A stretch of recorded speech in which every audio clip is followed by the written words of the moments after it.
અંબાજી મંદિર અને ભવનાથ મંદિર અને સત્તાધારના વિવાદ હજુ શાંત નથી થયા, ત્યારે વધુ એક વિવાદ સામે આવ્યો છે, જે વિવાદ છે આશ્રમનો।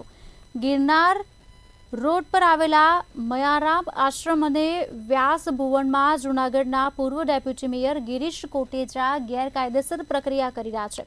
આ બંને જગ્યા હડપ કરવાના પ્રયત્નો કર્યા હોવાના આક્ષેપ કરવામાં આવ્યા છે। ભૂતનાથ મંદિરના મહંત મહેશગીરી બાપુ દ્વારા આક્ષેપ કરતા ખળભળાટ મચવા પામ્યો છે। મયારામ આશ્રમમાં ગિરીશ કોટેચા ગેરકાયદેસર રીતે ટ્રસ્ટી બની ગયા છે તેવો આક્ષેપ કરાયો છે। આ સમગ્ર મામલાને લઈને મયારામ આશ્રમના ટ્રસ્ટી આક્ષેપોને પાયા વિહોણા ગણાવી રહ્યા છે।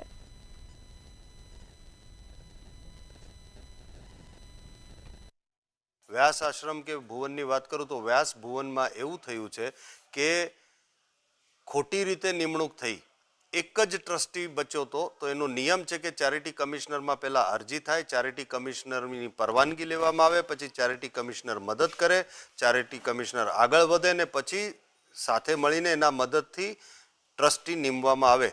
ત્યાં એક જ ટ્રસ્ટી વધ્યો હતો, એને કંઈક નોકરીની લાલચ આપી કે તને કોર્પોરેશનમાં નોકરી આપશું કે એ બધી વાતો આપણે એક બાજુ મૂકીએ, પણ એ એક ટ્રસ્ટીએ ગિરીશ કોટેચાને ટ્રસ્ટી બનાવ્યો।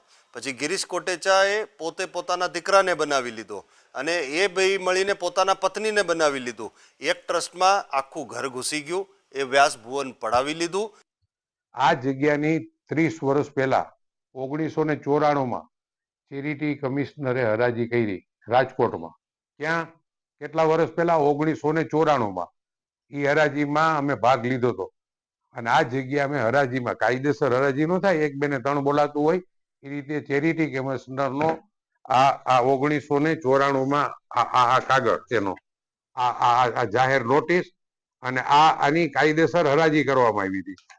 આ ચેરિટી કમિશનરનો હુકમ।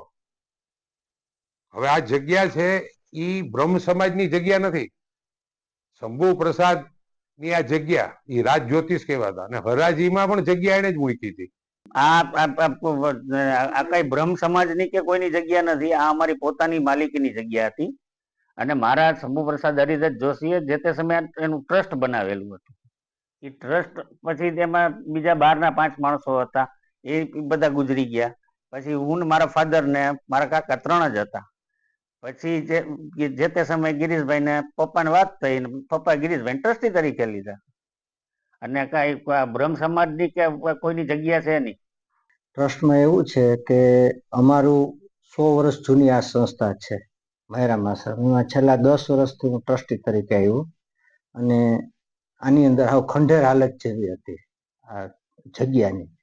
એટલે અમે અગાઉ 2-3 ટ્રસ્ટીઓ હતા કે જેની ઉંમરને હિસાબે નિવૃત્ત થઈ ગયા, ત્યાર પછી અમે ગિરીશભાઈને રજૂઆત કરી કે ભાઈ તમે આવો, કારણ કે અગાઉ એને 60 લાખ 50 લાખ જેવું દાન અમને અપાયું।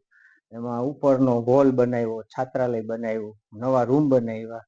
એટલે ગિરીશભાઈને ત્રિવેદીભાઈ છે, ધનસુખગીરી બાપુ ત્યારે જીવતા હતા, એણે પણ કીધું કે ગિરીશભાઈ તમે આવી જાઓ તો આ થોડોક